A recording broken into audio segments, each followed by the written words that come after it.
ఆడు ఒకటే మహాభాగ్యమై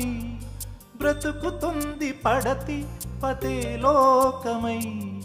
మగని మంచి కోసం పడే ఆర్తిలో సతిని మించగలరా మరే ఆప్తులు ఏ పూజ చేసినా ఏ నోము నోచినా ఏ స్వార్థము లేని త్యాగం భార్యగా రూపమే పొందగా అపురూపమైనదమ్మ ఆడజన్మ ఆ జన్మకు పరిపూర్ణత ఇల్లాలమ్మా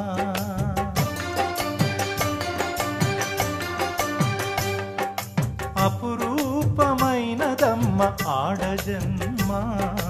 ఆ జన్మకు పరిపూర్ణత